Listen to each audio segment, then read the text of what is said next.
I see you found our little hiding spot in the universe. Don't get too comfortable. This is a place where you will find those with an experience that's out of this world, and possibly deep within your life. I welcome you to the Oracles with James Tyson. Lean forward and listen. We will pull you into a supernatural journey with guests from around the world, each one experiencing some of the most extraordinary phenomena this wee planet has to offer. Now, here are the Oracles with James Tyson. Thank you, Liam, and thank you, listener, for tuning into this episode of the Oracles with James Tyson. It's me, James. Today's going to start off with a bit of a somber note. We're talking about COVID-19, the coronavirus. And I'm bringing in a friend of mine, Skeeter Welhouse. Now, Skeeter's been working in and around the paranormal field itself professionally for about 7 years. She had an eclectic collection of experiences with various paranormal events and phenomena since she was a wee toddler, and has died a number of times and come back. And every time she comes back, she seems to be cranked up a little bit. Our primary loves include past life work, necromancy, which is working with the dead and utilizing ritual and magic and all the other woo-woo bits and pieces that go with that. Now, although recently she's had ET experiences and cryptozoological events, those things have been going on most of her life, but in the last couple of years have been really coming to her a lot and getting her attention. She currently lives in Maple Valley, Washington. Her website is down right now. She had a bit of a spiritual shutdown 3 or 4 months ago, and seeing things now are starting to boil back to the surface, which is quite common for people who are intuitive. They will have a shutdown. We actually speak a bit about that. The reason I've asked her to come out is that in 2014, 2015, we used to have a live internet radio show, and every second Sunday we would have a show called The Shift, and we talk about projecting and what is believed to be coming for mankind and what the shift is.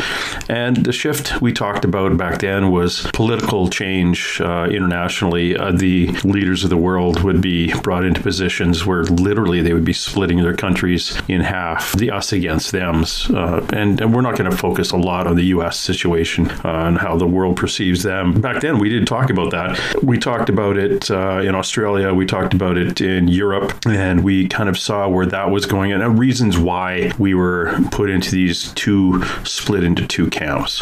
You want to call it left, right, blue, red, up, down, whatever you want to call it. It was preparing us for something. The world was shifting.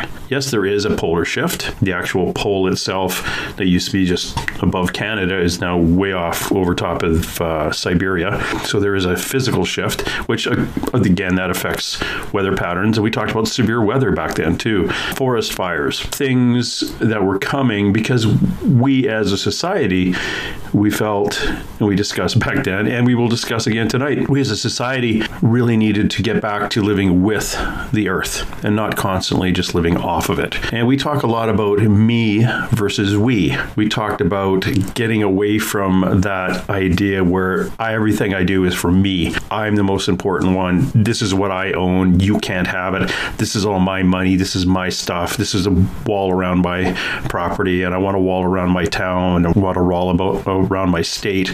I want a wall around my country. Everything's me, me, me, me, me. We'll see that in leaders going around the world as we move the political pendulum swings to the more of the right side of things, where everything is about either the leader, specific area they live in, or their country. And isolating themselves from the greater good, the greater mankind. And we talk a bit about that. We talked, again, back 6 years ago about viruses and influenzas. We talked about geological events, like we just had in Croatia a few days ago, quite an earthquake. We talked about off-season hurricanes and tornadoes. We talk a lot about all these god-awful disasters that were coming and projected to come, and the reasons why. And also we talked about those in the population that aren't going to be affected. And those ended up being, the perception was, the higher vibration people, those people we call empaths, the people that believe in, I always use this term, woo-woo. It's the woo-woo people. And this interview, while we're talking, you're going to hear us being a little flippant. And it comes across that we're joking around a lot because we have been talking about this for 6 years. It's just second nature to us to talk about it. And it's more of a sarcasm out of stress as we see things coming. Now, like anytime you tune into the oracles and listen to me, you've got to already pull your chair up, understanding that there are ghosts and they exist. There are extraterrestrial beings. They do exist. There are angels. There are spirit guides. Reading cards for somebody is a way to connect to a spirit guide or some greater being that is wanting to pass information on at that time. That is the mindset you have to come into this conversation with, because we skip through trying to talk you into it, because we really don't have time for that. Ain't nobody got time to try to get you to believe in ghosts or believe in UFOs. I've seen UFOs. I've seen ghosts. I've heard ghosts. I talk back and forth to them. I read cards. I get information about people while reading cards. There's no way I'm supposed to know that. And I believe it. I believe in what I'm doing. So I've already got the belief system down. If you don't believe any of that, you're going to find what we're going to be talking about really hard to believe, because we are going to be talking about aliens. We are going to be talking about mankind. In the first part of our interview, we talk about opening the door. This was something we talked about years ago, where Skeeter actually goes out onto what she describes as a web. She does this kind of remote viewing, would be the easiest way to put it. She travels out to there and she sees all the different directions the future has for us. And they're rough timelines. And we talk about how the future itself is very fragile. Some prophet could come forward saying this is going to happen on this date. Well, if enough people concentrate on not making it happen, it may not. So we have some ways of changing what's happening. We've kind of screwed up. We're at a point in history where we have kind of went off track a little bit as humanity. And the shift itself is trying to get us back and get us back again, living with the earth, not off of the earth. Providing dates in prophecies is not a firm forecast of what's to come. Again, because future is fragile and we have that crazy thing called free will, and we can start changing the way we do things. We talk about being clairsentient, clairvoyant, all the clairs. Skeeter can see these threads on this web beyond humanity into extraterrestrial life, into angelic beings. In regards to the virus itself, the COVID-19, I ask her about its origin, see what information she gets from the other side on the origin of COVID-19. And it's not what you would expect. It's not what we thought. A lot of people say, well, it's man-made. It was made by scientists in China, which I always could buy into, because, you've got the United States spending $1 trillion on weapons of mass destruction for war, Russia doing the same thing. Well, if you don't want to spend that much money, hire a couple of teachers who know biology and give them a petri dish and tell them to make something that'll kill everyone. A lot cheaper. So I was kind of swung to the human side of this being made. But we talk about some other origin for COVID-19, and the reasons is coming up. But again, we always come back to me versus we. If we can now get ourselves into a we mentality, that we are all doing something for the greater good, or it's just not about me, we get my ego out of the way, maybe this will just go away, or we can start working towards a better life for all of us, as opposed to just putting a wall up around ourselves, getting a AR-15 and digging a bunker. Frankly, those people are going to kill themselves off. It's the ones who open their doors that'll do better. There are huge players, or a number of players we talk about in different realms and in different political and socio structures that are affecting what we do in the world. You could call it the one world government. You can call it, the black government. There's a whole bunch of players in here. And we get into how ETs or aliens may be interacting and what they're up to. And we also get into what could possibly happen. And one of the things that I've talked to some psychics about is humans being taken off planet for food. That was the easiest way of saying it. A number of individuals over the last month and a half have had dreams, have prophesized, have been told through spirit that stuff like that could very well happen. And we were given a timeline on it. So we'll discuss that and see what Skeeter has to say about that timeline, or if she even wants to broach that, because reptilians are a group of beings that she has actually had experience with. So buckle yourself in. This is a bit of a long one, so I would suggest listen to it in 20-minute chunks or whatever you want throughout a couple of days. And if you have any questions, feel free to email me at info@theoracleswithjamestyson.com. Again, info@theoracleswithjamestyson.com, or go just to the website, theoracleswithjamestyson.com, and click on Contact Me. If you have any questions for Skeeter, we'll get them to you. Yeah, this is going to be interesting. And again, it's not all roses, and it's not all happy feel-good, but we try during the interview, again, we're kind of flippant about it because we're just tired. We're tired of having to go over this over and over again, and I kind of hope you stick around for the rest of the journey here with us. Skeeter, how are you today? Good, James. How are you? I am well in this self-imposed isolation time that we've got here. I did some vehicle distancing, social distancing via motorcycle Sunday and Monday because I traded my old motorcycle in on a brand new one. I picked it up on Sunday after I got some modifications put on it. So I went out for a putter in the sunshine here, and it's great because you wear a mask basically and you're away from everybody else. But it's still pretty busy out there. I've gone to the stores and I've done my shopping as best I can. I think I've already been quite stocked up for a while. I think I can bake bread for about 6 months without having to leave the house, and except I die from eating bread. How are you? What's it like in Southern Washington State right now? Actually, we're doing pretty well here. I mean, the schools are closed. I have all the littles home. Some businesses are still going, so I'm still going to work. Oddly enough, it feels kind of normal, if that makes sense. Where it doesn't become normal? Turning the TV on and watching the news, or opening social media. If you don't do either of those, it's just a normal day. It's like nothing has really changed. Yeah, my neighbor just got a load of meat delivered to the house. It's interesting time, Skeeter, and we talked about stuff like this going back to around 2014, 2015 in a thing that we used to call the shift, where a lot of stuff was predicted and we discussed. One of the things we used to discuss was how politicians around the world would get into places of power that would almost split their countries in half. Yep. In your case, that was 3 years before an election. In the case of Australia, we actually talked about them going a lot further right-wing in their political sense, like their politicians. And I just heard that their prime minister the other day basically said, if you're an immigrant and you don't like Australia, the door's open, you can leave. Does that sound familiar? Yeah. And, things like that. And we talked about severe weather and fire, a lot of forest fires and things, like years before they became a fad. And we talked about viruses and things that could, were basically leading to almost a cull of mankind, which brings us up to this COVID-19. However the heck it may have started, and where it fits into the shift and what we had been talking about for a long time.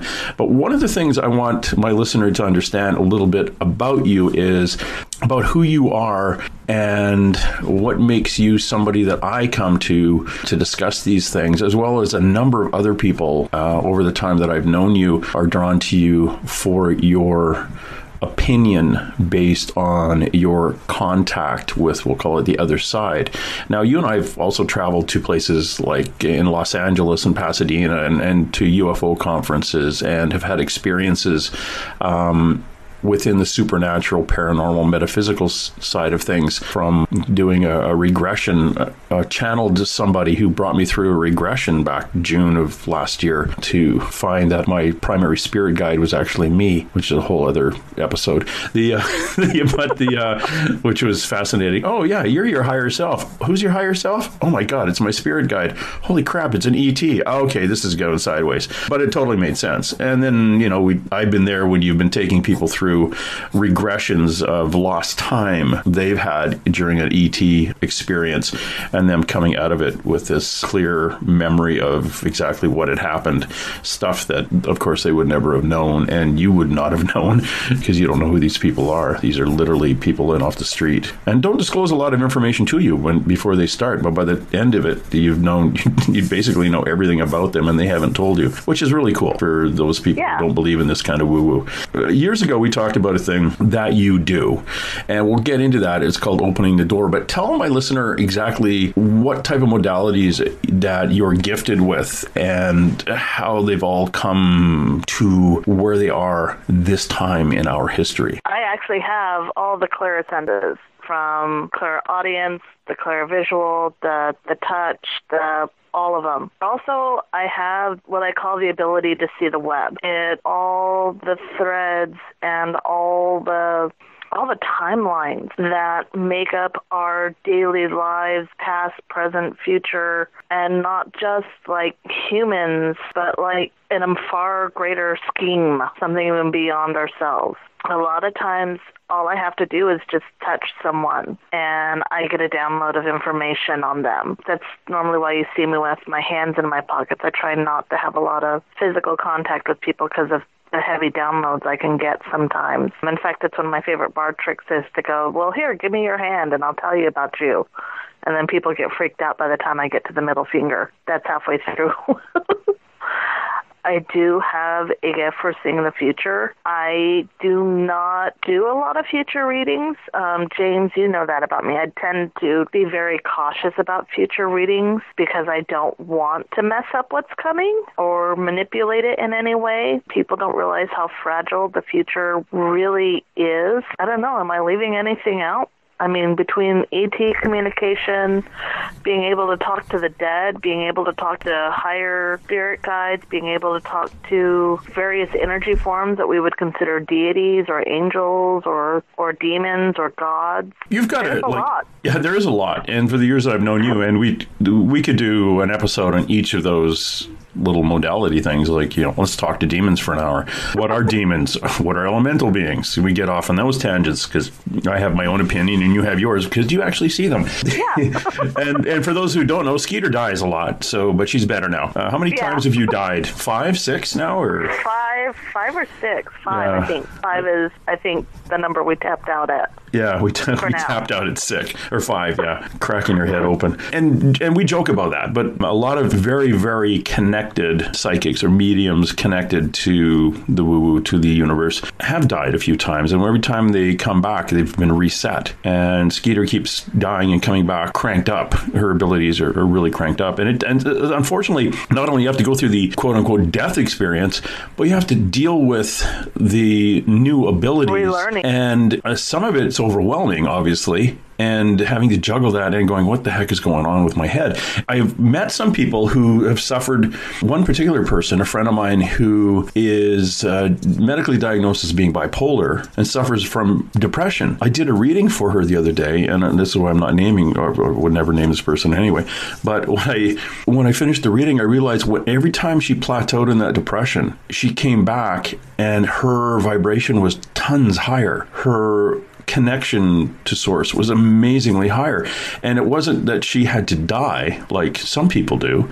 She would just have to get a point to her life where she hit this horrible depression, and when she came out of it, she ascended. Does that make sense? It does. Yeah, they're totally fascinating. So there are people out there who don't, we look at some people who have these medical conditions, or you feel, oh my God, you go into a deep depression, and when they come out of that deep depression, it's not like, okay, you bounce back, you're feeling good again. If someone had known that person prior to that depression, they would see them as actually being a lot of a higher vibration than they were prior. But people who know them think, oh, she's back to normal. But she's actually, she's back to a higher vibration than she was prior. And that's what I find. But she's back to normal. quote unquote. It's like they're not back to normal. They're back to normal plus. And this continues in steps throughout their lives. You know, again, if they've chosen to come out of that depression and continue through a healthy lifestyle and, you know, drink, you know, and not terminate themselves or not check out during the depression. It's very, very interesting. And I know, again, from my reading that she's not really from here anyway. She's a off-earth kind of person. You know, and more than likely. Yeah, and if you met her, you'd look at her and go, holy crap, you're not from around here. Definitely an off-earth person. Skeeter, we talked about years ago, again, going back to the shift, and this is me crinkling paper because I have notes. You do a thing, and we talk. You know, you talk about all the clairs that you have. You do a thing, and it was called opening the door, where you literally step into the web. Yeah. And what is it you see when you step onto the web?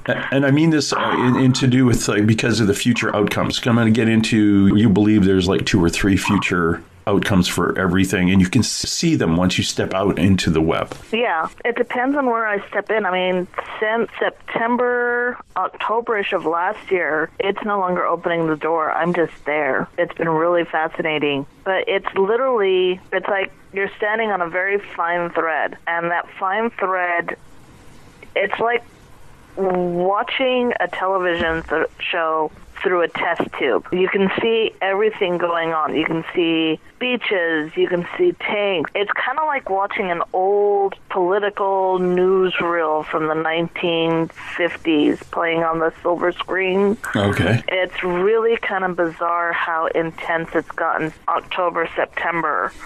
Before, it used to be kind of like getting flashes of information and being able to follow these threads to different pinpoints. Usually just 2 or 3 outcomes used to be all that I'd be allowed to see. Now I can actually see far more outcomes, and I can see far more little threads tied to it. This is why I'm even more hyper aware of how people's actions and behaviors, because what people don't realize is that their everyday reaction or lack of reaction can actually shape the future, not just for themselves, but for the greater community. Me and you used to talk a lot about, well, what about these plagues? What about what we would call almost an apocalyptic theme? I was always really nervous because you were always trying to be like, how soon? And I'd be like, oh, you got time. And now I'm sitting there going, James, welcome to the shift. Ta-da, we're there. Oh, Lord. I did the same thing. October. It's funny you said October, September. October, September, I was talking to our friend Marianne Morgan, the psychic out of the States, and she said, off air, she said, okay, I need you to, I want you to go to the store, and every time you go there, buy some extra toilet paper and buy like flour and sugar and salt and things for baking. And if you do any canning, maybe start looking, get canned goods. Every time you go, just buy a little bit extra, fill that pantry up. And do you have any seeds? Do you have any vegetable seeds? Do you have an area where you can plant a garden? And I'm going, yeah, okay, fine, whatever. So, and then I talked to her in November. Oh, yeah. And then it would come up again. Well, have you started your little pantry? Have you filled up your basement with survival gear? And I'm like, okay, Marianne, what's going on? Oh, it's going to be okay. Don't worry, you're going to be fine. And blah, blah. And so I talked to her. She phoned me last week and she said, so how's it going? And I went, you could have kicked me in the ass a little bit better on the toilet paper part, but we're good with toilet paper. But it was funny when you said October, September. I went, oh crap, yeah, that's exactly what was going on. And your abilities, you started getting a lot more clearer messages back then. Yeah, a lot of people don't know this, but I actually shut down shortly after October. I even tried doing a reading for you, and I couldn't force it. And what was shutting me down? It actually flustered the hell out of me. I've actually gone through my own really dark depression. A lot of people don't know that I isolated. I didn't even really talk to you, James. No, yeah, you were gone. Yeah. I shut down my business. I stopped doing readings. I went through what I call a re-shattering, which has been hard on my family. It's whatever clicked September, October, it literally opened the door to the shift. Yeah. Now, and for those of you who follow me on Patreon, where we give away psychic readings and past life regressions and astrological charts, Skeeter has been like one of the primary psychics in there, and we had to have her covered off by some really, really fantastic people who do psychic, like Marianne Morgan and others who do the past life regressions, and Lorianne Lothan doing the astrology charts. But the gifting has been stopped for January, February, and we're going to pick it up again as it comes. But these are the reasons. It's like everything in the last few months has really come to a bit of a boiling point. When I say boiling, I see it as almost like everything boiling and everything, like water shaking in a bucket, but it is going to calm down. But right now, we're just trying to ride the waves out. It's really weird because right now, for me, it is finally starting to calm. It's like all of a sudden I'm like, oh, ha, ha, ha. Oh, yes, okay, this all makes sense. I know where I'm at. I know I had to go through what I had to go through. I know there's more ahead of me. But the thing is that we're here at this great big moment in time. And I know you said earlier, if you're watching the news, if you're watching social media, anyone who knows me, I really can't watch television. I can't really watch movies. They try to keep me off social media, being able to read news feeds. I'll post stuff on social media to let people know, hey, there's this energy, or be happy, or I try to post as much as possible. If I'm not posting, it means they're really keeping me isolated. And by they keeping me, it's something bigger than human.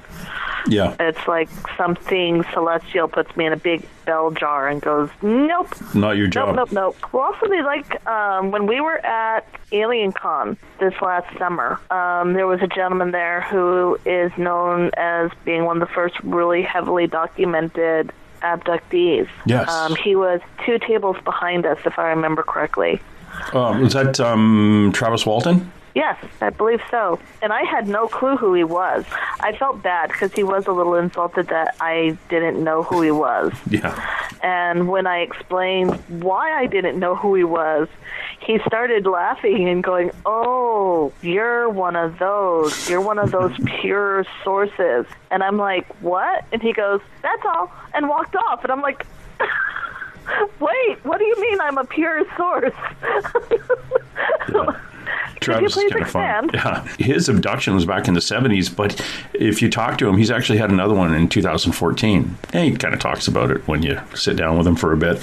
But he is a lot more connected than people think he is. They think he was just a guy who worked in a logging camp when he was a teenager and got taken up in a UFO. Should I believe that or not? There's a lot of reasons he's had ET contact throughout his life. Yeah, he's a little higher on the food chain vibration-wise than people would understand. Oh, definitely. Because I knew I was drawn to him. I kept kind of following him with my eyes, and I think he thought at first I was a fan or knew who he was, but it was just... Or a stalker. Yeah.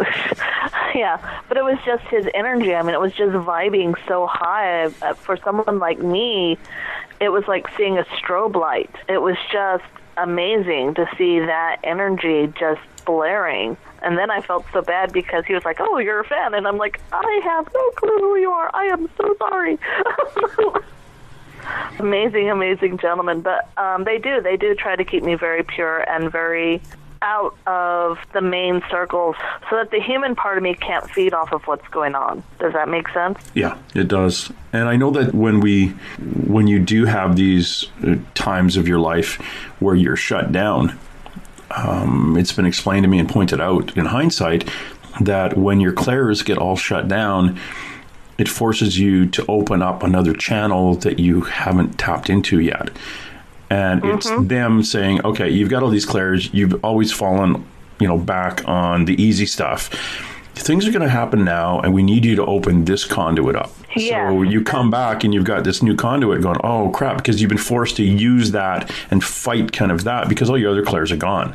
They've just been turned off for a bit. Yeah, and that's been really annoying. And it has forced me to look at things a new way because, like, when I astral, I'm used to just popping in going, oh, there's your table, there's the wall, there's a door. Oh, look, there's some spirit. And the last few astrals I've done, it has been really off. It was like like, okay, I know how to ride a bike. Why is it that all of a sudden I can't ride a bike anymore? I know how. What I'm actually seeing isn't the past anymore or even the present. It's future images of what's going to hit that house. Jeez. So to put it in perspective, you and I would do this thing where somebody might phone up and say, hey, I think there's a ghost in my house. A lady in a blue dress is seen at the top of the stairs.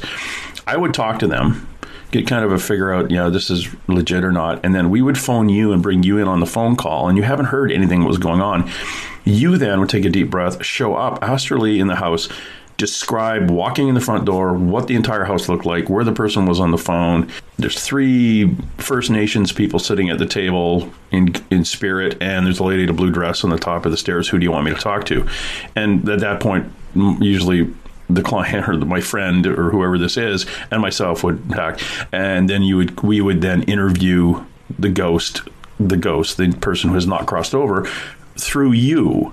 But that was specific to the time we were having a conversation. So you did see the house the way it was. I know you did a documentary with us where the lady who actually took you into this area that is now a Legion, like a Army and Navy Air Force kind of thing, pub, when she brought you she in spirit took you through as the guide, but she showed you what it was prior to that, which was confusing to everybody because they're going, okay, yeah, there is a kitchen there, but it didn't extend into this part up until 1940. So this lady was showing you 1930s. Yeah. And then it took another guy to come and go, no. I'll show her what's here now. And he showed you, and everything else opened up, and it made sense. Because, of course, we didn't tell you where we were. We didn't describe anything until, but it was kind of confusing when do you mean this lady the cook is bringing you out? The cook doesn't work here anymore. She hasn't worked here since the 30s.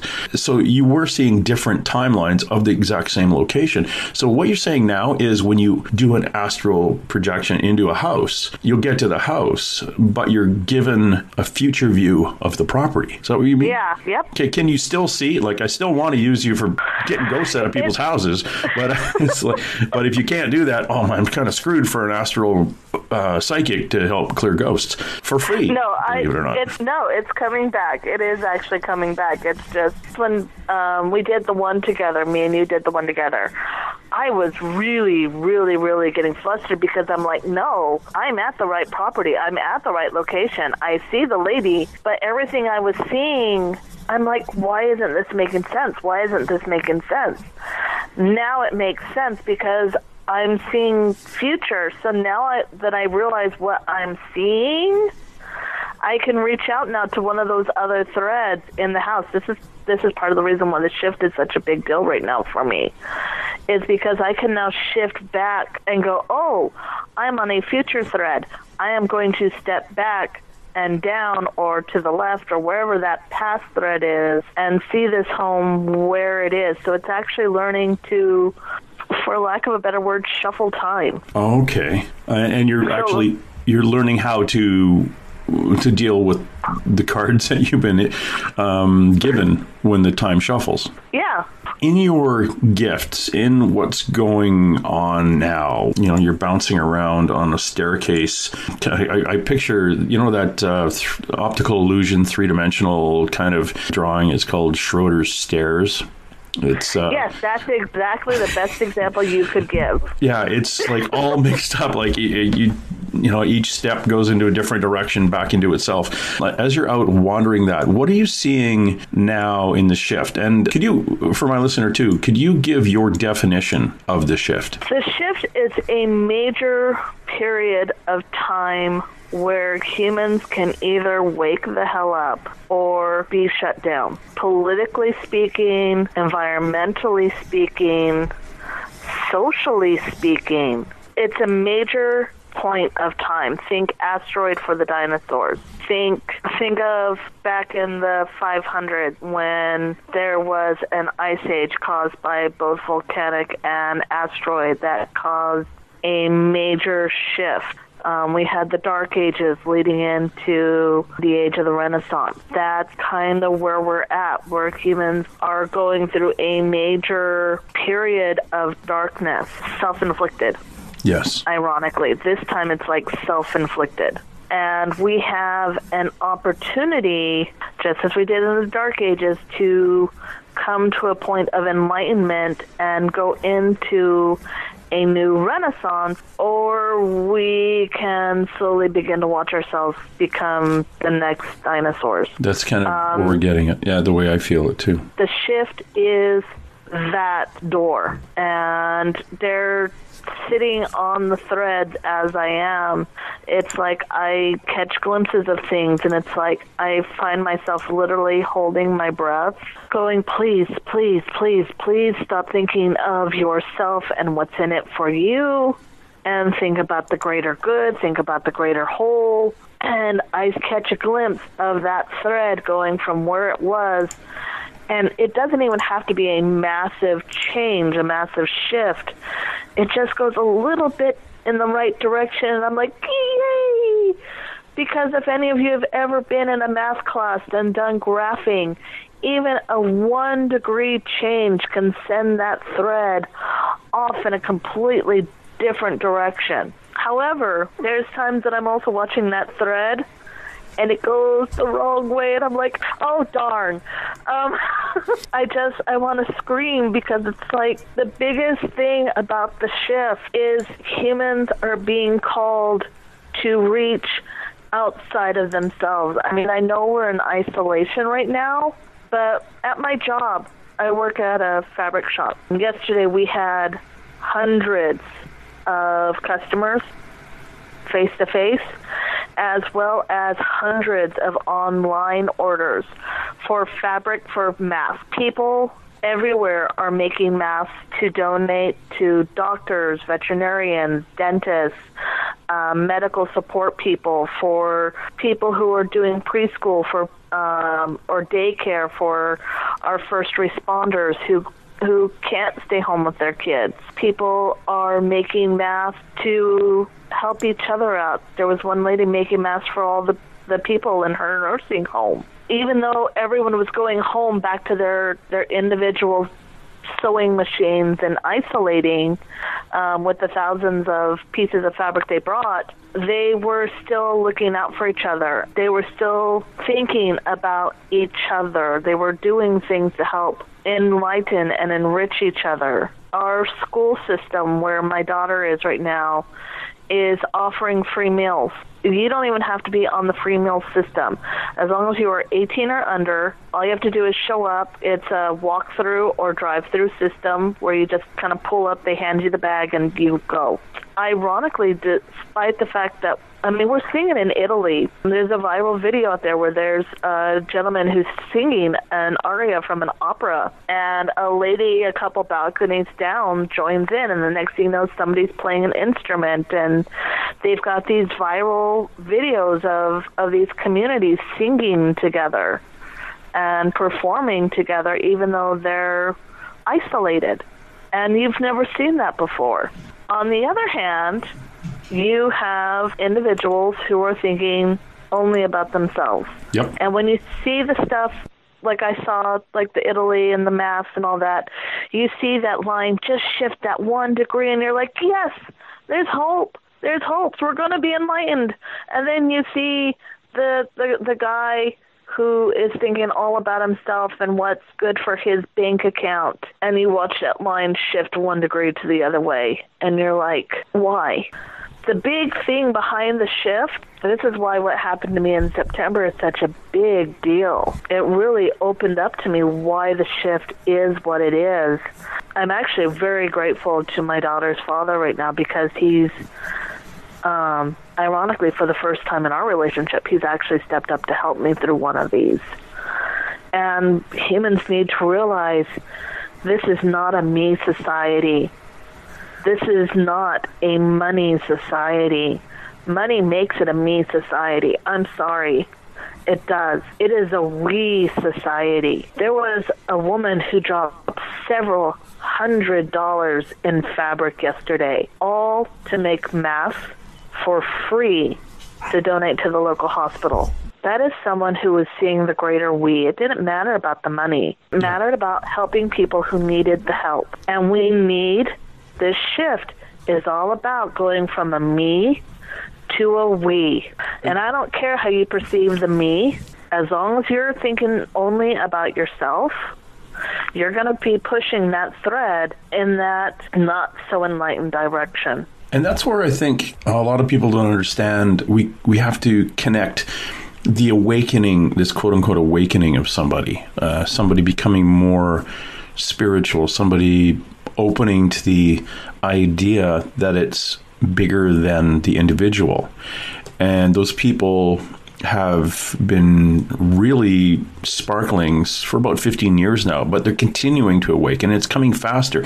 And then there were people like, I was told after November 2012, when that spark was pointed out to me, that my goal was to point it out to other people. Yep. Who then would point it out to other people, who then would point it. So the ripple effect, and it's just not me, it's millions and millions of other people on Earth pointing these things out to other people.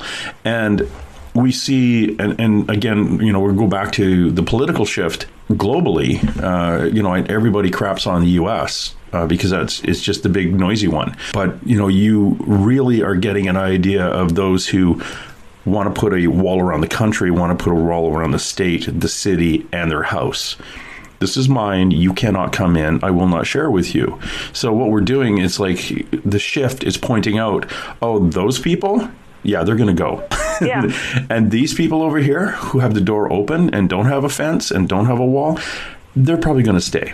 And we talked about, again, going back years ago, talking about this. Our show was live and people would phone in. And a lady phoned in one day and she was, and you were talking about collecting seeds and saving seeds up for vegetables and, for whatever, put them on the back shelf just in case. And she phoned in and said, well, what happens when my neighbor or somebody comes and says, and I have to give him all my seeds? And I said, the first thing you have to understand is they're not yours.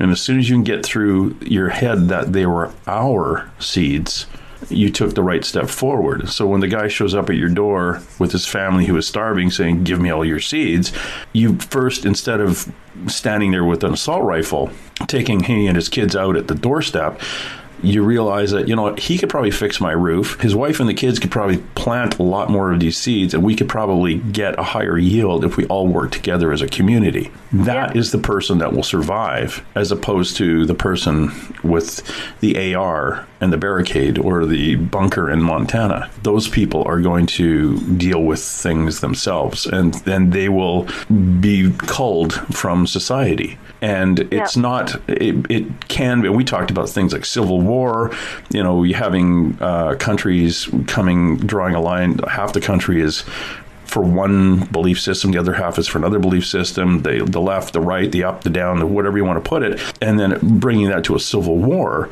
But the other thing is that we have this thing, the universe is sending us all sorts of little indications that there are people that have to leave. Maybe it's not really your time to leave, but it's better that you go now.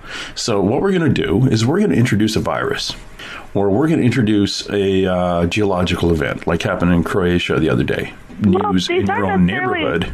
There was these aren't necessarily meant to call people. This is a call out to people. I mean, if we actually work together as a community, these things wouldn't be as devastating. I mean, you think about it. If people if we were looking at the other countries and seeing where the countries that had done the absolute shutdowns and their bell curves at least stopped rising, they just topped out, plateaued, and we self-isolated instead of, going to spring break or insisting that this was a vacation, not a lockdown. The bell curve would have already dropped. Well, the numbers wouldn't be going. If we reached out to Puerto Rico and said, you know what, this is important. Yeah. These are other humans. Let's get them back online. If we reached out to these other places, if we paid more attention to the fires in the Amazon, if we paid more attention to the fires in Australia instead of looking at our bottom dollar and what are we going to get out of it, or not my backyard, not my business, these wouldn't have to be cold. It would be an opportunity to step into solidity, a solid human existence.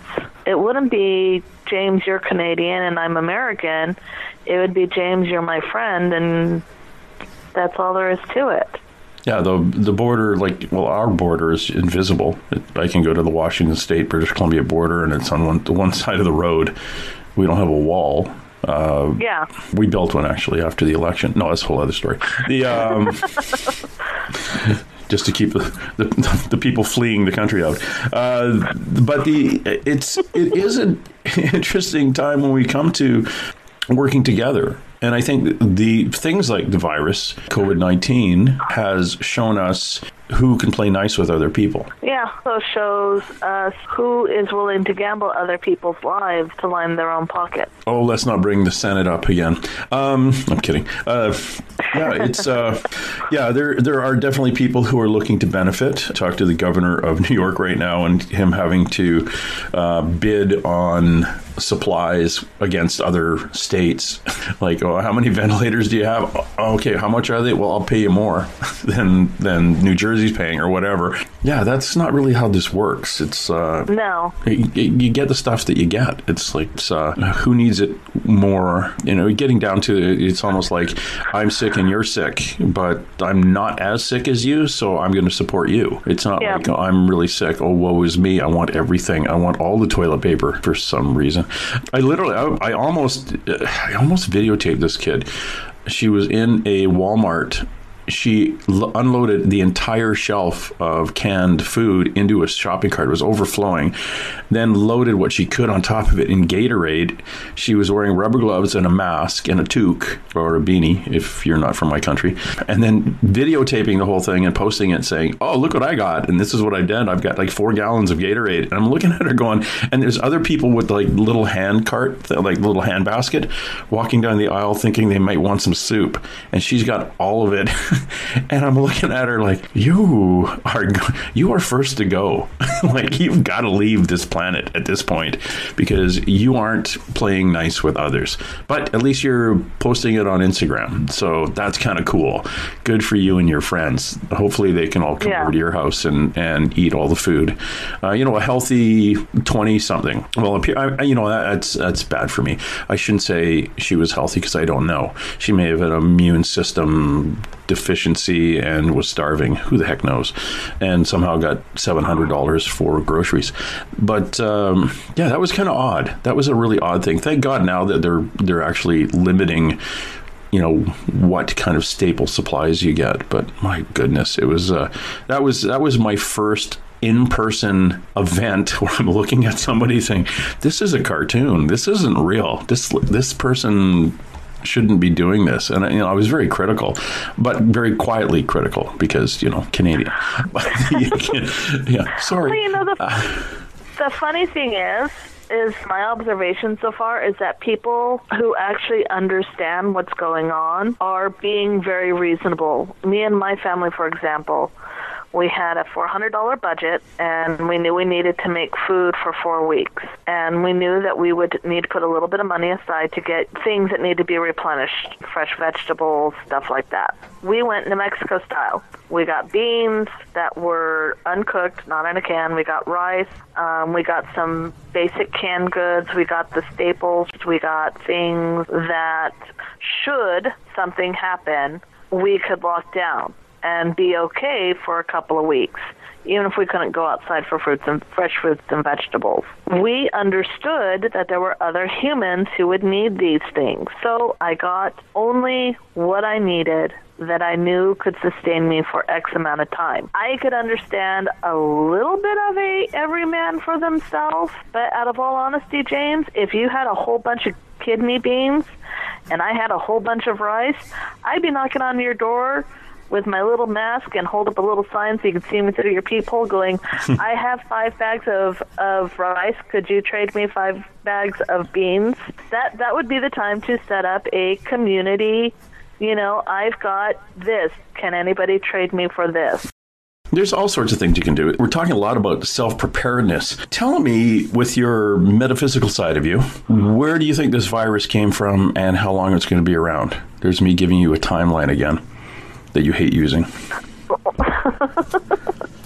Honestly, I think it's been sitting for a lot longer than we've actually been aware of it. I don't think it's come from any particular country. I think it's been sitting in multiple countries, just kind of waiting to get a foothold. It's almost like,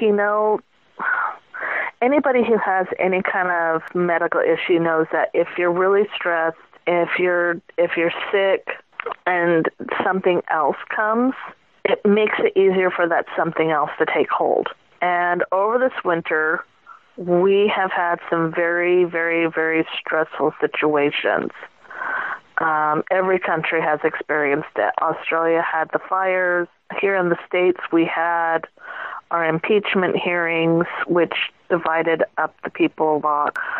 We've had a lot. There's been a lot going on that has really, really stressed people out. And one of the things that really affects your immune system is stress. And I think this was just waiting for people to get stressed enough to take a foothold. And I think that's why it was able to spread so quickly, is that so many people were already exposed to it to such an extent that it just needed us to be stressed out enough to show. Just our immune system dropping down to the point where it could actually grab a hold.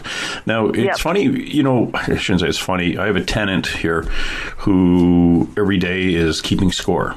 She goes on the internet and says, okay, the U.S. is now into fourth place. It used to be in third place for the amount of viruses. Italy's in first. Spain's in second, whatever. What are you talking about? Oh, there's only, a few thousand more today. Well, that's out of a population of multi-millions. It's not a lot, but you got to really understand that that's only the people that were tested and tested positive.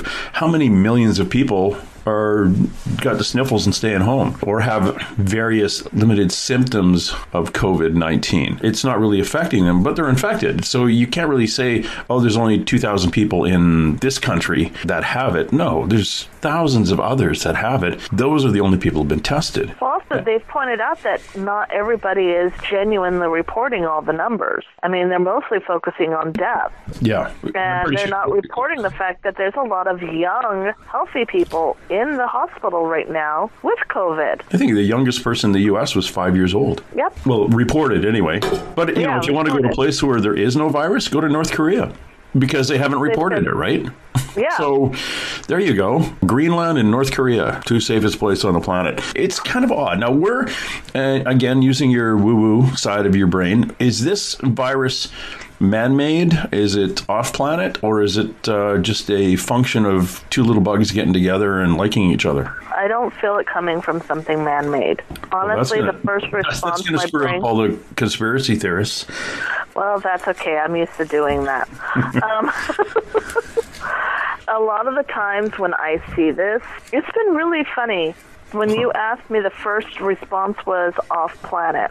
Yeah. I know a lot of people are saying this is animal related. I know one local physician has pointed out that it's very similar to the equine flu that went down through the Southwest, and I think it was maybe 5 years back, maybe further than that caused all the horse shows and everything to shut down there. It is very similar to something that would transfer from one organism to another. So we automatically assume that it's coming from our animals, either domesticated or wild, coming into humans. The thing is, though, organic is organic.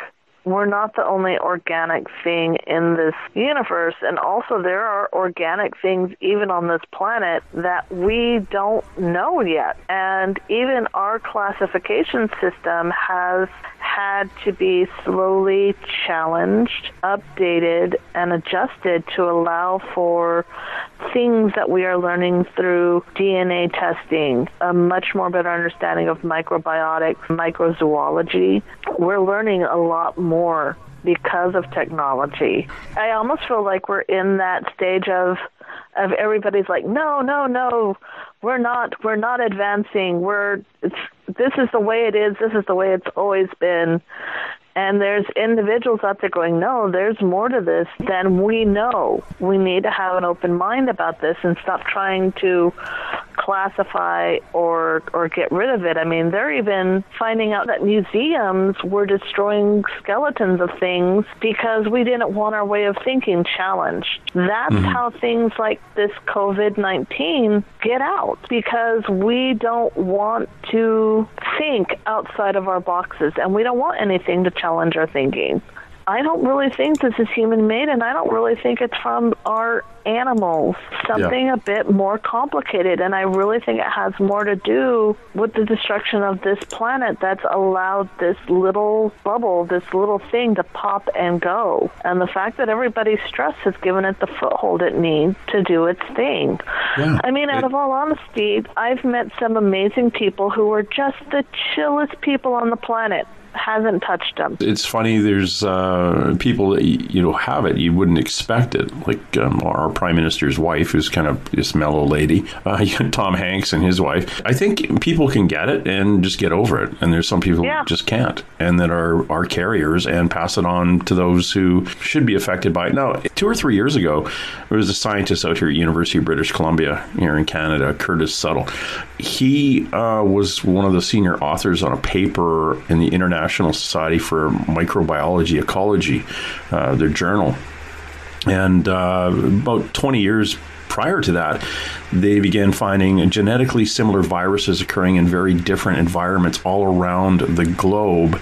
And it pushed them into the study of bacteria coming, and viruses are being deposited per square meter. I think they measured it above the planetary boundary layer, about 25 viruses for each person in Canada, like 30 million people. You get 25 viruses each of that amount. There's 8 million viruses are deposited every day coming in through the planetary boundary layer, which is, just coming up in space. And a lot of this stuff, I think, too, is honestly, when the wind blows, it all goes airborne and lands again. So you may be looking at the same viruses again and again and again. Every time something happens, it gets humid, they come up or whatever. Anyway, I think there's some change on the Earth. But that's a crap load of bugs that are floating around there. And like you say, they could just be here waiting. We've got people totally stressed out. Okay, let's remind them of what's happening here. I think we're going to make a few of them sick. People have been going on the news globally saying, it's not as bad as the Spanish flu. Like, I think 20 million people died in the Spanish flu. Your president today said 100 million, but he was off by 80. About 20 million people died when the Spanish flu hit, which was actually kind of an odd flu, too, because it hit among sailors. They were coming to shore. I think in Massachusetts, that's the first U.S. ones. They came in from boats docking there, and then we kind of spread from there. And the rest of them, I think, were in India about the same week or the same day. They landed in ships there and hit Bombay, and it went through. So it seemed to have occurred somewhere in the water or out, and these sailors were getting it. Whatever caused that, but that was a kick in the ass. And that was a system that wasn't ready to obviously take on that many sick, healthy people at once. And I think the sick, healthy people is what scares more of the population when you think, yes, the elderly and the really young could get it. But, the elderly and young die of the common flu all the time. It's the healthy people in between. When it starts affecting them, then it gets our attention. It gets us off our flippin' couch and away from the TV going, I think I'm going to need some toilet paper and bread. But at least it's getting the attention. And I think it's one of these things, Skeeter, that we've talked about in the shift that is meant to get our asses off the couch and get our attention. Whether it's source, creator, universe, God related, or it's thanks to an ET intervention, they're trying to get our attention too, because they're trying to look after this little blue rock we're spinning on too. And they've been interfering with or interjecting their opinion in a lot of the stuff humanity's done over time, whether it's making sure we don't nuke each other, helping with a little bit better technology, but are they trying to get our attention too? And this is why I wanted you to tune into your woo-woo side and find out, okay, if it's coming off planet, is it coming organized off planet, or is it disorganized off planet? Is it something that's always been there, or is it like, okay, today we have to flick the switch? It was something that was planted there. This really has to do with the melting ice cap. Remember, a lot of the shift had to do with the polarity and the poles. The more and more we crank up the temperature on our planet, yes, some people are complaining that it's colder than it used to be. Well, guess what happens? If you have a massive hot streak somewhere, it's going to cause a massive cold streak. Go into the desert. It's really freaking hot in the middle of the day, and it's really freaking cold in the middle of the night. It's the way it works. There's a whole lot of science behind it. I don't have the mentality to go through it right now. The polar caps have been melting, and scientists have been going, guys, we need to pay attention to this because there's all these new viruses and new bacteria and all these things that have been frozen up here that are getting out, that are riding in little bits of, because that's what happens when ice melts and water evaporates and it goes up into the atmosphere. And believe it or not, when it's up in the atmosphere, it can move around the globe quite comfortably without us asking for a passport, and then it rains down, and then it goes into our water systems. And guess what? We just happen to drink water. And we just happen to grow food with it. And we just happen to rely on water for a lot of things. And the bacteria gets moved. One of the big things about the shift was us paying attention to these little global cues of the caps melting, the fires, all the earthquakes going on, of which some are actually provoked by man, and some of the things that men are doing. In fact, a lot of it is provoked by what men are doing, and a lot of it is out of that me mentality. That's why it's so important to flip that me into a we. People don't understand that, but about 1590, 1600, the magnetic pole was basically around right above Canada. Basically, was touching Canada, the quote unquote North Pole. 2020, it is over top of Siberia. It has gone thousands of miles north, over the Bering Sea and out into, basically into the polar ice cap, but straight up over top of Siberia. It's not around here anymore. If you live in this part of the world, you'll understand that there are glaciers that are receding. It's not as fast as they were at one point, but they go into these little spurts. What is under those, which is a lot of fun, sometimes you find like a mastodon or something, but there is a lot of dirt that hasn't been exposed to human beings for ever. And you say, well, it's not a big deal. And Skeeter says there's all sorts of bugs in there, bacteria, viruses, whatever. But when I was in the Royal Canadian Mounted Police, I was working in an area in Alberta, Canada, a huge farming area. It was all farms. And myself and another guy were from the coast, and he got allergies. And his doctor told him it was most likely from the tilling of the soil in these areas that hadn't been farmed for 100 or 200 years. As they turned the soil, it was exposing bacteria and pollens to the atmosphere that he had no immune system to, because this type of bug, this type of plant has never been in his life. It would be like going to another planet and then becoming allergic to the clover, whatever was growing there naturally. He had a basic Anglo immune system dumped in a prairie way north of the 49th parallel that was exposing a new microbes to his system. So, at 30 years old, he's never had an allergy, but all of a sudden he develops one? Well, because your body has never been around this, and it doesn't have an immune system to them. This is an immune system you may have had for people who lived here 100, 200 years ago. But, you're new, buddy. You're going to get it. Very interesting things that happen when you start digging around or flipping the earth, and not the earth itself, but the earth on the earth, like ground, dirt. When you start flipping it, you start digging into things. There's all sorts of stuff that has been dormant for 1,000 years, or under the ice. It's been dormant for 100,000 years, and now it's poking its head out again. Yeah. Interesting to see what kind of little plants grow up at the base of a glacier that's retreating. But it's stuff's happening, Skeeter. Definitely stuff's happening. And it's just the beginning. In your woo-woo opinion, the shift is a good thing, isn't it? For me, yeah, it's entertaining. No, I mean for the Earth, it's a good thing. It's a cleanse. For the Earth itself, it's a really, really good thing. For humans, if they can catch on, it's a really, really good thing. If they don't catch on, it's a really, really bad thing.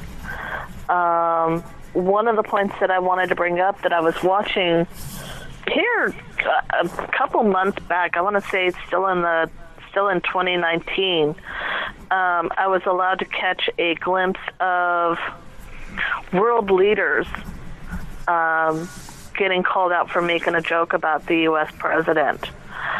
And, this is kind of an interesting thing because I know politically speaking, we try to let every country do its own thing, and we try our best to kind of handle things as they go.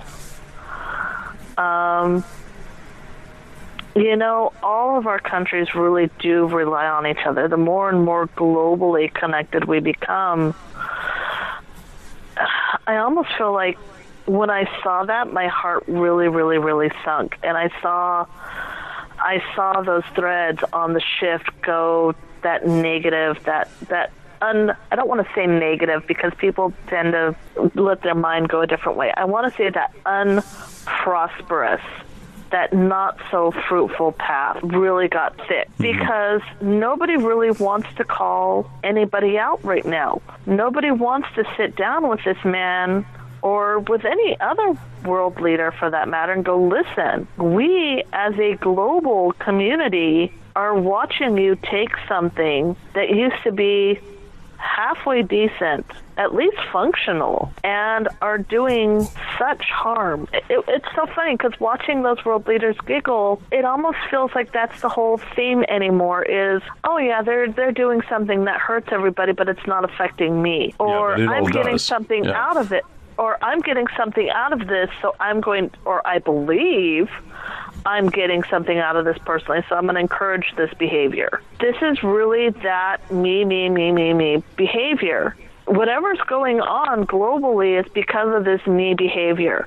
What am I getting out of this? What is my benefit? I was listening to someone, it was when I was in Colorado, I was listening on a conversation last year, and the older gentleman kind of rubbed his head, and he was talking to a friend of his. I had come across some bad luck. Ironically, I had really mixed luck that trip. I had really good luck and I had really bad luck. There was no in between, but this older gentleman was sitting there while I was pouting for myself. He was talking to his friend and he said, you know what, I remember when we used to vote, it used to be because we wanted something better for the country, not because some individual, and I'm replacing his words to be a little bit more politically correct, but because some individual promised me something, because technically that's bribery, and I don't want to be bribed into doing something, because then if it doesn't work, then I'm out. And I thought, that's really kind of cool thinking, and it really did apply to what I was going through at the time. But when we start voting or doing or reacting or behaving on the mentality of what am I getting out of it, what is it in it for me, and then we have the balls to get mad because it didn't benefit us individually, too bad. However, if you work on a global scale, on even just a community scale, I mean, like if your neighbor turned that vacant area into a mixed fruit orchard where they had, peaches, apples, pears, cherries, whatever would grow in that area, and you turned your tiered front lawn into a garden, and, some other neighbors turned theirs into something that was edible too, and you guys all traded, you guys would still get the benefit of the fruit of your labors and then some. If we voted more on what is healthy for everyone. I've asked you basically if this is a ET related thing. You're kind of wishy-washy on that, or are you? Or are you going to come out and say it's ET related? The thing is that it is ET related, but it's human. It's kind of like I handed you the thing. ET handed us the thing. and then in our own stupidity, we activated it. Okay, so it was given to us as not quite break glass in the case of emergency, but yeah, when you start screwing up with the planet, this is going to be activated. Would you say that more? Okay, so we were given this thing, like a little fire alarm, or smoke detector, basically. Yeah. This is a smoke detector. It's gone off, and we got to get our collective poop together. There are other things coming, aren't there, Skeeter? Yes. What are they? Corvid is not the worst of what's going to be coming. If we continue focusing on a me society, a lot of people's fears of having a fear-based society, a controlled society. We're getting ready to watch some societal political circumstances crash and fall. Democracy is going to be greatly challenged. It's going to open up. We talk about the end of empires, but that doesn't mean everybody is in agreement on that. People still want to control the world. So we are going to be seeing a rise in that thinking. With the me society, we are going to see a lot more people homeless. We are going to see a major crash. I'm kind of giggling on my end. I'm like, oh, housing is getting ready to crash. I'm going to hold off on buying a home for at least 5 years. I've done the math. I'm going to hold off on buying a home for 5 years because in 5 years I'll be able to afford any home I want. I don't think people realize their greed is actually going to cause a major, major fallout. People are already kind of joking about, we wished it would be the 1920s again. And the 1920s, there was plague, there was the fall of the stock market, we had the Dust Bowl. Yeah, we're kind of getting a revisit of that because it's time for a check-in. It's kind of like, hello, have you evolved? No. But what people don't realize is that the ante goes up each and every single time. I mean, in the 1820s when this happened, there was a lot of deaths and we didn't have the medical to fight it then, but we also didn't have the infrastructure to lose with it. In the 1920s, we had the infrastructure to lose. We had some decent political leaders in place to kind of help smooth things out. We had a war going on at the time, so that made it a little bit hard for world leaders to get along and think on a global level. But right now, we're technically not at war. We have global leaders who can be talking to each other on a global level going, okay, we get it. You're this individual, but your your stuff is affecting my stuff. Could we either offer you a hand, or could we help you not be in this position anymore? I know some people don't necessarily like the idea of that because we don't want other countries affecting our ability to choose our world leaders, and I completely agree with that, because that's what prevents a global hierarchy. But we also do need to think on a global level because we're no longer just a country across the ocean. We should honestly be better situated globally to face this, to stop it in its tracks. But instead, because we are in such a me thinking and not a we thinking, it's really, really starting to hurt people. And if we keep at this, you're not going to be able to just have my house. You're going to have to take on boarders in order to pay your rent or your mortgage. The tent towns in Seattle, those are going to grow. I don't think people realize how bad this is going to be, and until they stop thinking in their mind, well, until it happens to me, it doesn't matter. Tough. I mean, I've talked to you about this before. One of the big things about the shift, one of the other big things, there's so many little pieces, but there's some big pieces. Everyone wants to go back to the Bible or their religion or whatever. One of the things that I've told people before is that if you look at the 10 Commandments, not as rules, not as commandments, unfortunately, I think the 10 Commandments have been warped by humans and their me attitude. It's a guideline for how a society should work, because if we as a society are taking care of each other, you should have no need to covet thy neighbor's belongings. If we are doing everything that we have as a society to take care of each other, there should be no need to murder thy neighbor. There really isn't. In fact, as a society, if one of us kills someone, we should be going to that person's side going, okay, where did we fail? Did we not give you the medical treatment? Did we not give you the housing, the home, the what happened? What happened as a society that we failed this individual, that they felt the need to kill someone in order to survive? If you feel the need to break any of those commandments, that should tell you that as a society, we failed somewhere. We are talking to Skeeter Welhouse, and we have been talking to Skeeter Welhouse. She is a psychic medium. She's very, very connected, and we've been talking about something that we've been discussing for the longest time, the shift, and what it means to humanity as we go forward. And that's what I kind of want to last little bit here, Skeeter. I know I've kept you on the phone for a long time, but the shift itself, where it's going. And we keep coming back and forth to this thing where it's a good thing, but it's a good thing for the planet itself. It's a good thing for humanity.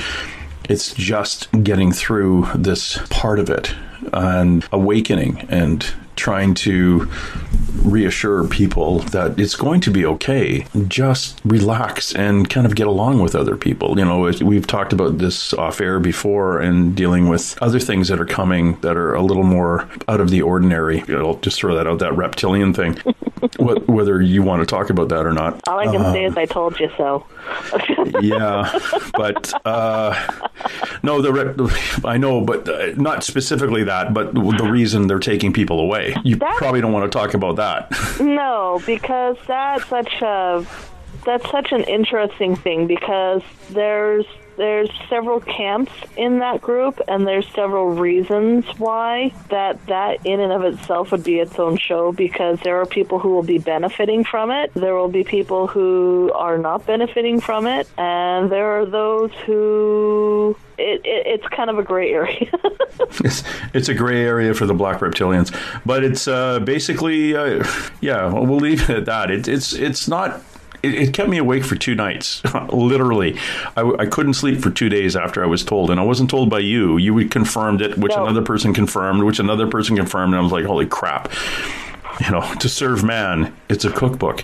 It's but the reason why and things like that, it's coming. So when we talk about the shift, when do you see this calming? Well, the thing is, it's already being tested out. It's already seeing little things disappear here and there. I worked on when you say little things disappearing, what are you talking about?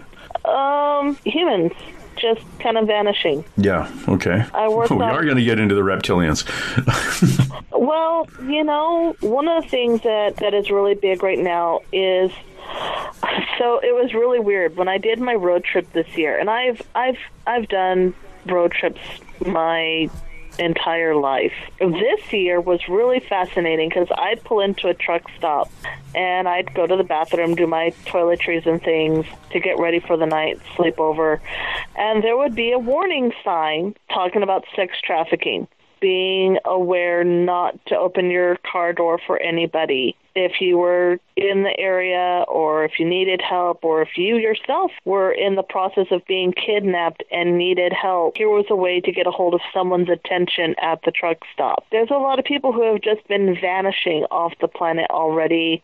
A lot of people blame sex trafficking. A lot of people say, well, this person was crazy and they became homeless and then they disappeared. There's a lot of reasons why people are just vanishing, or at least that humans have rationalized why they are vanishing. Unfortunately, sex trafficking, homelessness, these are real reasons. So they're logical. They explain because they actually are happening, unfortunately, and they really shouldn't be. But these create windows of opportunity for other things to happen. I've read a couple of horror murder novels, and I've even written a couple stories myself where the serial killer goes after people nobody cares about if they disappear. Homeless people, prostitutes. Yeah. Nobody cares if they vanish. Well, but they've been, okay, let me put it this way. Because I worked on the Picton file where he killed up to about 70 sex trade workers. Yeah. And I think the general public perceives that nobody cares, but the people who are investigating it really cared. No, they no matter do. what the families say. Yeah. But for the masses, it's not for the masses. It's not a big deal.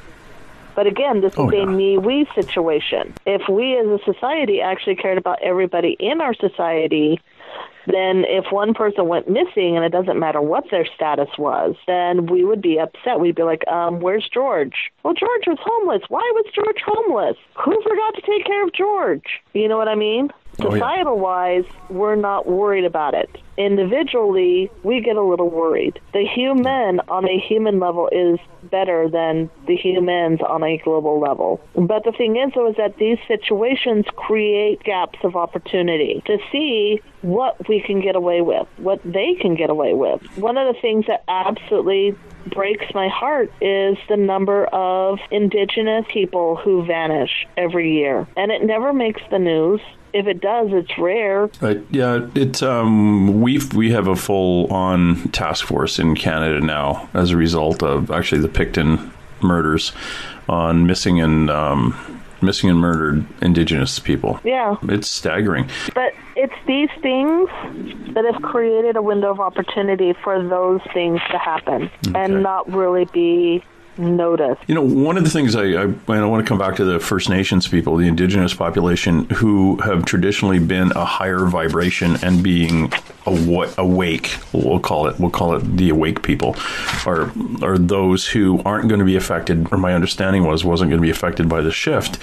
We have a number of these people being taken, even though they're higher vibration. So is it that those who are removing people from this planet aren't really caring about the vibrations of the people, or are they, or this specific group of people being taken are not up to the vibration of the rest of the family or the clan? Or so let's put it this way.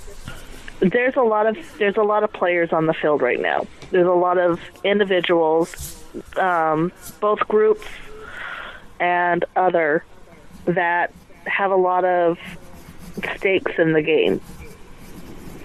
So, if you have a group of people who still remember what we're supposed to be doing, how we're supposed to be living, who, despite everything that we have done to them, still go, we remember the old ways, we still practice the old ways, despite everything you've done to us, we still hold our ancestors, our gods, our teachers, the spirit world, all the world in great honor, and still, despite everything, attempt to live on that higher vibration. And your goal is to bring the world down to its lowest vibration possibly. Who are you going to target?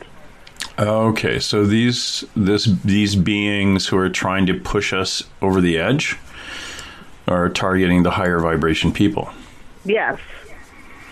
Well, that kind of sucks for the higher vibration people who are trying to right now ride out the shift and all the other stuff that, you know, and are trying to viruses. fix the shift and be a place for other people to come to. Yeah, that's not fun. Yeah. Yeah, because I was kind of hoping all the higher vibration people were going to stay.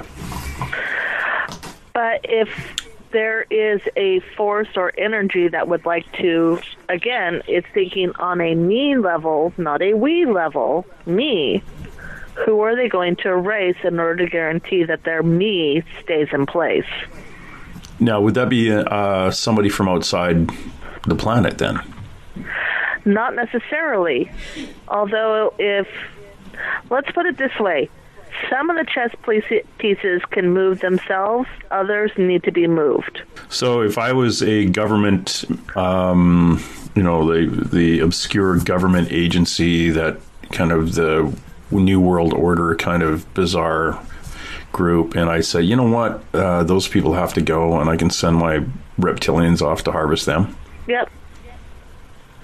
And I don't think that's necessarily 100% reptilian. I think that's the group that we call reptilian the naughty reptilians.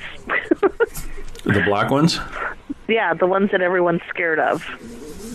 The black reptilians, then. I call them black ones. Yeah. Because I think they're black. The other ones are kind of gold and green. Or green. Yeah. Or mixed. Those are the ones that just kind of hang out with everybody, and actually there's hybrid humans and... yeah, the gold and green ones are the ones that abducted me that one time. Yeah, but they let you go. They didn't no, they did let me start go. chopping onions and put you in a pot. It's the I think they're the ones. Yeah, those were the ones that were basically telling you not to switch on a number of people, like you were doing the regressions into their missing time with ETs. And aren't those the ones that said, "Hey, Skeeter, you got to back off for a bit"? Yeah, they were telling me to be careful about who I told what. Well, and I think those are and I get the vibe that too, is all the UFOs that I've seen when I was out in Sedona and their little squadrons, little groups of flying around. I keep thinking those are going to be reptilians too. Those would be the reptilian ones. But you got to realize the reptilians aren't the only ones. Well, the good reptilians, they're not the only ones that are playing on this field. Oh yeah, I think we're a nice little petri dish of stuff going on in this planet, and everybody's got their fingers in it.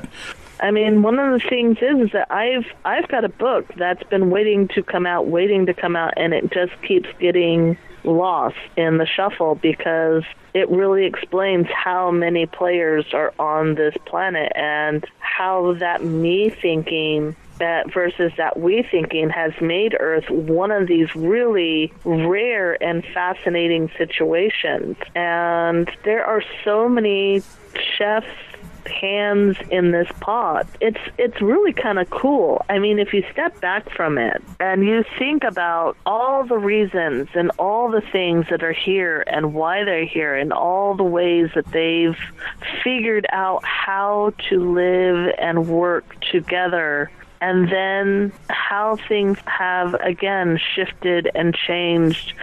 And every time we go through one of these periods of massive shift, for the most part, we do okay. We kind of figure it out. We're really getting in a bad habit of no longer doing a Texas two-step where we take 2 steps forward, 3 steps back. We're getting more and more in almost a stalemate, or just grabbing the rope and pulling our way as hard as we can, thinking we can force it to be what we want it to be.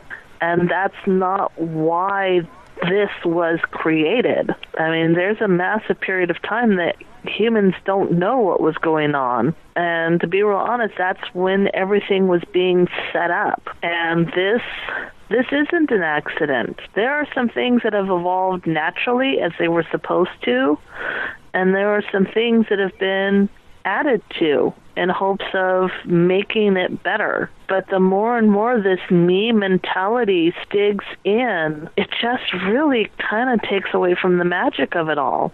And these groups, these high vibrating groups, these ancient people, I mean, Australia just got ripped apart by fires, and so much was lost. And they're doing their best to rebuild and recover under their circumstances, and now they've got the COVID on top of that. The thing is, people need to realize the shift it's really trying to remind you of where we're from, and the people who are going to go missing, all the players on the field, our imaginations can't even begin to touch everything that is genuinely going on. And the fun thing is that people know people are gullible. Conspiracy theories, some of them have a wisdom to them. Some of them are just smoke and mirrors to make you look over here so that you're not looking over there. Lots of fun. Lots of things to look forward to. I've got, before I let you go, I got a couple of questions I've got to fire out here. And going back to the whole reptilian thingy, I understood that there are four countries that are going to be most affected. That was United States, China, India, and Australia. Is that what you get to? Yes and no. Okay, which part is the no part? Yes. India and Australia, not as much. It's yes to a degree, but not for the same reasons as the U.S. and China. Yeah, I was thinking, I couldn't figure out Australia, but I was thinking if we're going to have a base here and you're used to living on a planet that's 110 degrees, northern Australia would be a good place to live and to have a base. above ground. But also you got to realize Australia and India on a spiritual level are very high vibration. I mean, okay. No, really. I'm just thinking with the new president of Australia right now, the kind of the right wing shift in the country. Okay, don't think about the current people. Think about the original people. The Aboriginals, yeah, the Aboriginal people would be higher vibration, but the newcomers, the Anglo types. This is why I have to be very careful with Australia and India, because there are things in both of those countries that are very old and were once upon a time and still are very aware of the things that I've written in my book but can't really talk about. I really hope one day I'm given the green light on that. Okay. But you can see it in their deities. You can see it in their ancient art. You can see it in the ancient writings. You can hear it in their story time. Australia's story time is a very, very, very, very important thing. And there's a reason for that. And there's a reason Australia and India are both going to be kind of that mixed bag, because they've still got that. Yeah. So there'll be a good chunk of them staying in and a fine chunk of them leaving. Yes. I can see why it's a yes or no. A yes and no for those countries. Yes. China, not too much yes. United States, quite a bit of yes, and it's awakening. Yeah. If given some time. You did a past life regression, James. We were down at Alien Con. Buddy of mine, Buster Johnson. John Stone. Buster, who, if anyone's ever been to any of the alien cons, he's a kind of a fixture walking around. Years ago, he took a couple of photographs with a Polaroid camera out testing it many years ago, back when Polaroids were new. He was in the backyard and he saw this, he was testing it, and he saw a light up in the sky. Very lower light, like a UFO, or it looks like a plane that's not moving. So he took a couple of pictures of it. Again, just testing his Polaroid out. He put the Polaroids out in the kitchen, went off to do something, came back, pulled them out to see what they looked like, and there were handprints on them. And the handprints projected into the actual photograph. And if you look at your index finger, you've got, 2 knuckles on the index finger. These things had 3. And they had fibers instead of would be pores. Well, Buster has since sent those off to the FBI, who've given him a nice report saying, yeah, they are handprints. They are a living being's fingerprints. But they're just not human. So he lost some time. And what you do your thing. And again, this was one of those times where you were visited by something off planet that said, you should be kind of calming down a bit on this. But you did your thing, and this was actually a fascinating one, because you went into a seizure partway through this. Yep. And your partner, what's her name? The girl who was helping you there, she called me, and I had to press parts of your body that into your nerve plexuses to try to get you out of it. And what is it you saw? You said the reason you went into this, you were interfered with. You had an ET come in basically saying you had to stop, and started shutting you down. And then a higher vibration being came in and said, leave her the hell alone. And that's how it was left. Yeah. Well, Buster comes out of this, and Buster's been giving, has had a lot more opening in his life since then. And I was talking to him not too long ago, and he was given a date. He asked, and this was a date for quote unquote disclosure. And disclosure meaning, when is the government going to come out and tell us that UFOs exist and are real and we have ETs walking around? Well, he asked that, and he was given 2/22. Since then, he has got February 2022. Yep. And it wasn't that the government was going to come out and say, hey, we want to tell you UFOs are here. It was going to be the other way around. The UFOs were going to showing up and going, yeah, we've been here for a while. Yep. This is what we're doing. Does that date resonate with you at all? Oh, yeah. I'm looking forward to that date. Okay. Because my other psychic friend who was talking about the reptilians taking people to the meat market when she was given the vision and put into, like, basically sitting in her van with her kids. When you were watching, like, people in your neighborhood being loaded up into these big clear boxes sprayed with an antiviral and taken off planet, how old were your kids? And she said only a couple of years older than they are now. And then we both paused and went, oh crap, a couple of years older, like 2 years older? And she goes, oh yeah, I guess that's about it.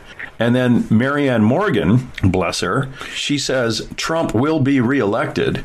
And I said, oh, that's going to be interesting. And she said, yeah, but he's not going to make it through the entire 4 years. About the 1.5, 2 year mark, something's going to change. But he just disappears. Like, there's something she can't see him as a president then. Yeah. Which is a whole other issue. You know, which, like, okay, so, but it's all aiming at like 222. A whole other, here's one to drive people completely nuts.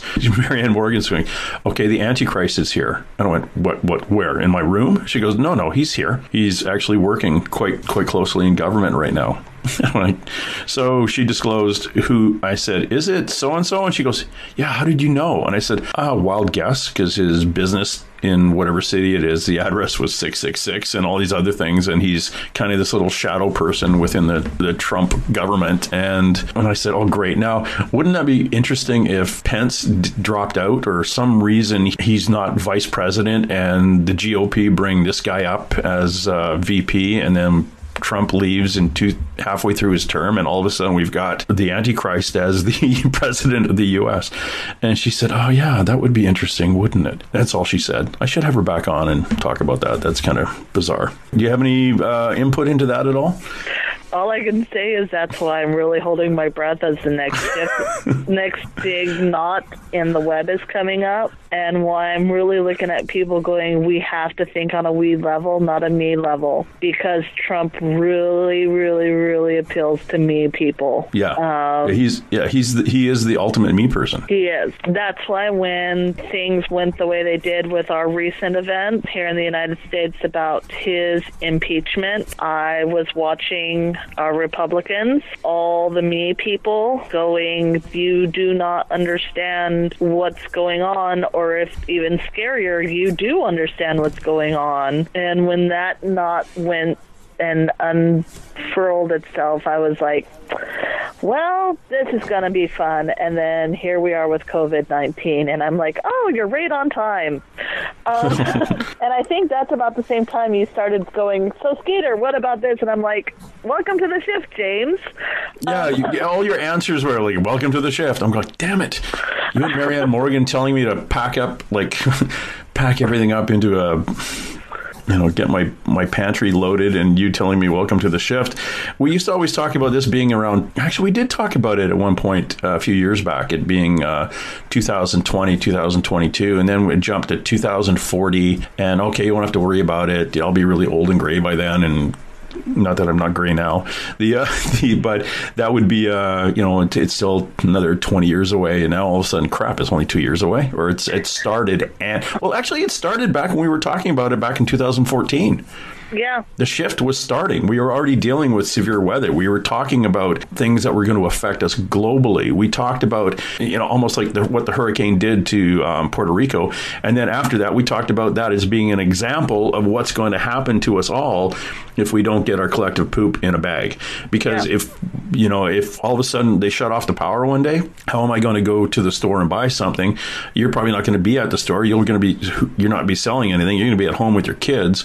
I can't access money at the bank. My check no longer gets automatically deposited every month. How do I support my family? I'm going to have to see what I have at home and then go out and trade it to see what you have at home, if you'll let me in your driveway without blowing me away. That's what happened in Puerto Rico. They basically, all of a sudden, electricity got shut off. And it wasn't like, oh, it's a blackout for 2 days. It was like a month. Yep. So how are you going to get from point A to point B? Like, there was a guy at a gas station. He was selling gas, but you needed cash because obviously the credit cards and Interact didn't work. Puerto Rico was a test. Exactly. Are we going to stand behind it and be a we society and take care of it, or are we going to be a me, it's not mine, not my problem? And what happened with Puerto Rico? It became not my problem. It's not me. Yeah, not me. Here, catch this. It's some paper towels. Good catch. Yeah, it's interesting. And at the end of this, as we sign out today, what would you like to tell everybody? It's not about you, it's about us. The sooner people catch on to it's about us, it's about all of us. It's not just your direct children or your direct spouse or girlfriend or that immediate inner circle. It is me and James across the border. It is me and the people I care for in Ireland and England. And it is we as a global community. This is literally the best time to go, it's us. It's not them. It's not name any country. It's not them versus us. It is us, period. We. The sooner you can get past how is this going to affect my bank account? How is this going to make me happy? How is this going to affect me directly? And start thinking about how is this going to affect the community? The sooner you can still flip things around. I will tell you that at this point in the shift, there is a lot of stuff that is getting ready to unfold. We can't stop it all, but I can tell you the really, really bad stuff, we can still do a sharp left or a sharp right and buffer along the edge of it. But unless we switch from that me thinking, what is in it for me only, and go to a we thinking, really thinking as a society, what can we do for each other to get each other out of this? This means people no longer thinking about their bank accounts, actually getting out of greed. Greed is one of the deadly sins. People have forgotten that. There's some truth to that. I mean, I'm pagan as hell. I'm sitting here going with my deities going, woohoo! But there is some truth in all religions. Do unto others as you would wish for them to do unto you. Period. No ifs, no ands, no buts, no loopholes, no my God versus your God. I am looking at my brothers and my sisters globally and going, what can I do to help raise us all up together? That's the only way this shift isn't going to kick our ass. That is the only way to avoid 222. 222 is a countdown. And again, let's go back to the very first page, the very first time we talked about this. The future is fragile. It's incredibly fragile. And it can change. It can change. I mean, I've told you before, I believe in the Oedipus theory that I've come up with for telling future predicaments. For those of you who don't know, Oedipus, his dad, went to Apollo's sacred city to talk to the oracles there. And they told him that he would have a son who would grow up to take over his country, kill him, marry his wife, technically his mom, and kill everybody and ruin the entire country. The king had a choice in that moment. In the story, he chooses to send Oedipus away, to kill Oedipus, basically. The person who took Oedipus away felt bad for the baby. The baby was eventually found, raised by another kingdom, came back, killed, basically fulfilled the prophecy. However, if Oedipus's father, and whenever you are given a glimpse of the future, you have many options to choose. Oedipus's father honestly could have said, you know what? I'm going to raise his son and be the best king possible so that my son has no reason to kill me. I'm going to introduce him to his mom so that he doesn't hook up with his mom and knock her up. I'm going to create a kingdom that my son will be proud to be king of and not want to destroy it because he'll have something to lose by destroying his own really great kingdom. To be real honest, the minute anyone tells you something about the future, they are giving you one of these threads that I see on the web where we are literally at a crossroads. I work at the crossroads a lot. A lot of the deities, a lot of the energies that I work with are at the crossroads. When I give you information about the future, and James is kind of learning, I'm cheeky about this, I'm giving you an opportunity to think about how can you make this work for the best. Not what can you get out of this or how can you avoid your fate, but how can I spin this to make it the best possible outcome for the highest good of all. Again, me, no. We, yes. My friend, the psychic who I've actually interviewed a few times, who talked to me about this whole reptilian thing, I said, well, why are they taking us? And they said, because we had one job. there was one rule, the golden rule: do unto others as we would have them do unto us. And we screwed up. And the deal was, we get into the whole theories about who was, we talk about the Old Testament things and how it was written and where those stories came from. Maybe the serpent in the Garden of Eden was just a reptilian. And basically like Draco, and like when you hear story time and the Aboriginals in Australia, they talk about the great snake, the great serpent is where everyone originated. It's we in India, the serpents and the reptile type deities there. It's something that goes back, and it's we screwed up. It's just getting back on track, becoming one with our neighbors, one within our humanity, even though we're all a bunch of mixed up yahoos. But, all I know is Koat, and anyone who knows who that is has become very prevalent in my home. Who's the that? rainbow Koat is a goddess of the South American, Aztec, Mayan, Incan societies. I want to say she is Mayan specifically, but I may be wrong. My daughter knows better than I do, because that's who she decided to channel through one night. My daughter has not done research. She just kind of popped through and was like, oh, hi, here I am. She's been getting a very, very strong foothold in our home. But she is a mother. She is a protector of childbirth. She protects those who die in childbirth. Her name literally means skirt of snake. She is a very strong reptilian. I know Jorgen Minder, who was wrapped around the earth, there is not a culture out there that does not have a reptile in its mythology, and people need to be aware that these mythologies, there is some truth to them. These aren't humans have crap imagination. We can only tell you what we've seen.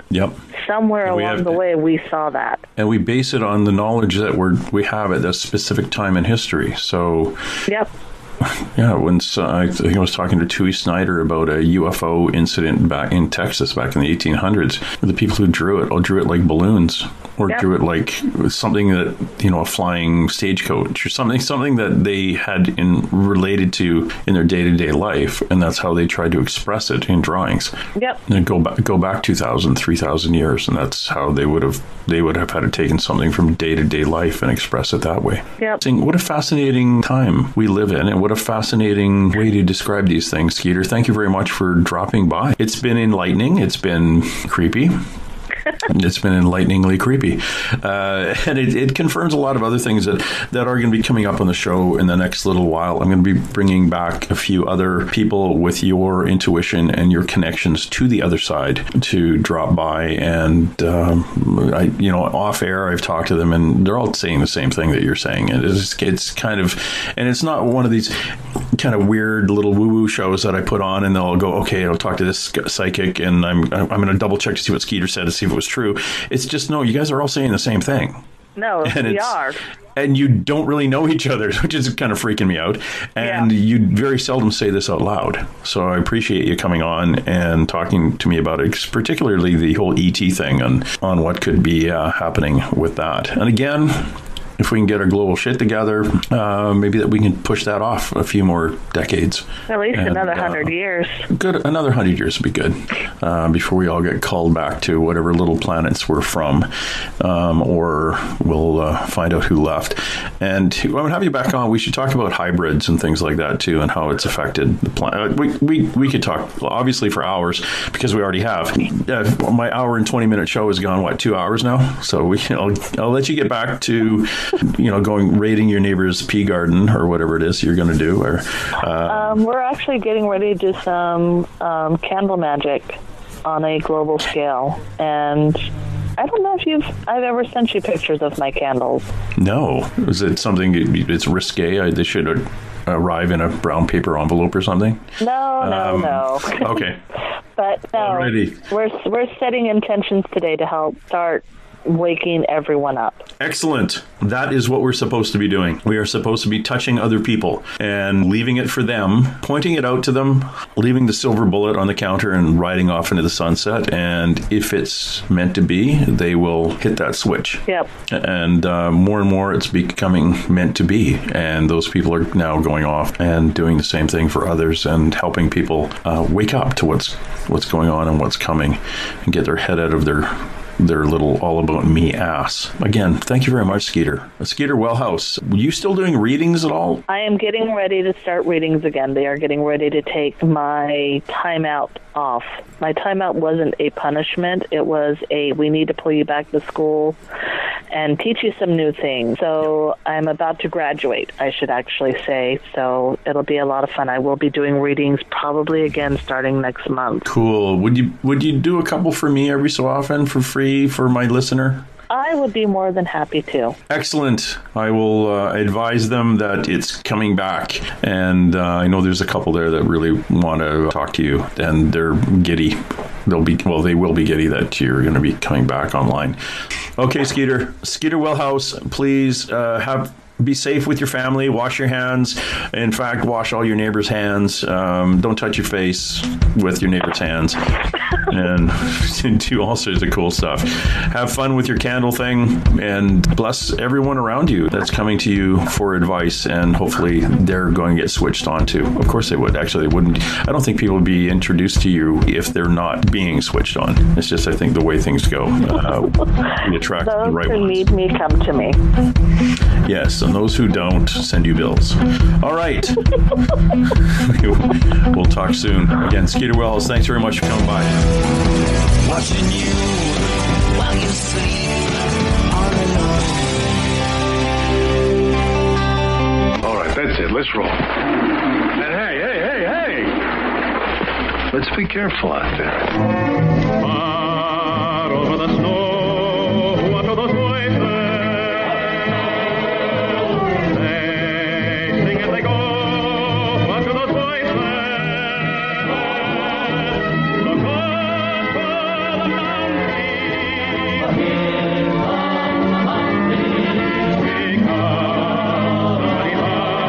Because somebody better hide. And through the hail, like a pack of angry